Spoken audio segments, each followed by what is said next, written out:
നമ്മുടെ പഴയ പാരമ്പര്യങ്ങളോ നമ്മുടെ പഴയ ആചാരങ്ങളോ നമ്മുടെ പഴയ മാമൂലുകളോ ഒന്നും പിടിച്ചുകൊണ്ട് ആരും ഇരിക്കാതെ കർത്താവിന്റെ വചനമനുസരിച്ച് കർത്താവിന്റെ വരവിന് വേണ്ടി നാം ഒരുങ്ങേണ്ടത് ആവശ്യമാണ്. എത്ര പേർക്ക് മനസ്സിലായി?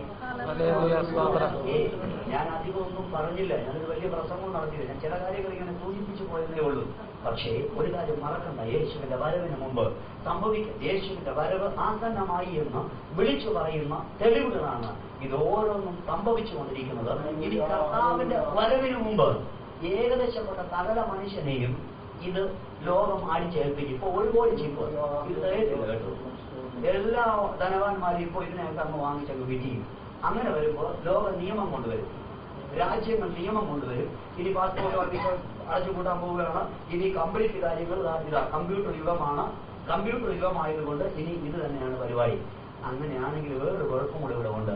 ഞാൻ എവിടെ ഒളിച്ചിരുന്നാലും എന്നെ പൊക്കാൻ പറ്റും. മറ്റേ പാസ്പോർട്ട് എവിടെയും കൊണ്ടുവച്ചിട്ട് എനിക്ക് എവിടെയെങ്കിലും പോയിരുന്നാൽ മതി, കുഴപ്പമൊന്നുമില്ല. അങ്ങനെയൊന്നുമില്ലല്ലോ. പാസ്പോർട്ട് പോക്കറ്റ് ഇട്ടുകൊണ്ട് ആരും എന്നെ കണ്ടുപിടിക്കത്തില്ല. കണ്ടുപിടിക്കോ? കണ്ടുപിടിക്കോ? ഇതിവിടെ ഇരിക്കല്ലേ സംഗതി. ഞാൻ എവിടെ ഉണ്ടെന്ന്, ഞാൻ ഏത് മൂലയിൽ ചെന്ന് ഒളിച്ചിരുന്നു എന്ത് ചെയ്യുന്നെന്നോ ഉണ്ടാതെ തിരിക്കരുത്. തിരിച്ച് കേട്ടോണ്ടിരിക്കുക. ഈ ചിപ്പൊക്കെ നമ്മുടെ അകത്തുണ്ടെങ്കിൽ നമ്മൾ എവിടെ പോയെന്ന് വീട്ടിൽ ഇരുന്നുകൊണ്ട് പപ്പ ഇങ്ങനെ കമ്പ്യൂട്ടറിൽ അടിച്ച് നോക്കുമ്പോ എന്റെ പൊന്നെ എന്റെ മോനോ അവൻ എവിടെ നിന്നാ ഇറങ്ങി വരുന്ന 3 അക്ഷരമുള്ള സ്ഥലത്തുനിന്നോ.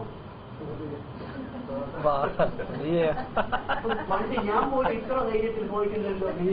വല്ലപ്പോഴും അല്ലേ ഞാൻ പോയിട്ടുള്ളൂ. എന്റെ ചെറുക്കൻ ഇത്ര ധൈര്യം എന്ന് പപ്പ മൂക്കത്ത് വെള്ളം വെച്ച് അതിശയിക്കേണ്ടി വരും കുഞ്ഞുങ്ങളെ ഓർത്ത്. പറ്റുന്നില്ല. ചിലർക്കെങ്കിലും മനസ്സിലായല്ലോ. ഇത് അങ്ങനെ ഒരു കാലഘട്ടത്തിലാണ് സഭ അതിന്റെ വലിയൊരു ദുരന്തത്തിലൂടെ പോയിക്കൊണ്ടിരിക്കുന്നതാണ് ഞാൻ നിങ്ങളോട് ഇപ്പോൾ പറഞ്ഞുകൊണ്ടിരിക്കുന്നത്. സഭയുടെ ഏറ്റവും വലിയൊരു ദുരന്തം യേശുവിന്റെ വരവ് ആസന്നമായി. ഒരുങ്ങിയിട്ടുണ്ടോ? യേശുവിന്റെ വരവിന് വേണ്ടി ഒരുങ്ങിയിട്ടുള്ളൂ. ഇപ്പോഴെങ്ങാനും കർത്താവ് അവിടെ മൗനമായി. ഇതുപോലെ സ്വർഗത്തിലൊരു മൗനം ഉണ്ടായി. എന്റെ വാക്ക് നിർത്തിയാണ്, സമയം പാലിക്കാൻ കഴിയാത്തത് ഖേദിക്കുന്നത്. ഇപ്പൊ 5 മിനിറ്റോടെ എടുത്തോട്ടെ. ഞാൻ ഒരൊറ്റ ചോദ്യം ചോദിച്ചു.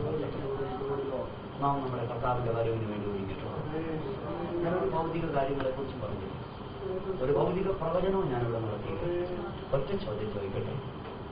കൺമുൻപിൽ വരച്ച് കാണിക്കത്തക്ക രീതിയിൽ നമ്മുടെ സയൻസ് വളർന്ന, ടെക്നോളജികൾ വളർന്നു വലുതായി നമ്മുടെ കണ്ണിന് മുൻപിൽ തൊട്ടു മുൻപിൽ ഇതൊക്കെ യാഥാർത്ഥ്യമെന്ന് തെളിയിച്ചുകൊണ്ടിരിക്കുമ്പോൾ 2000 വർഷങ്ങൾ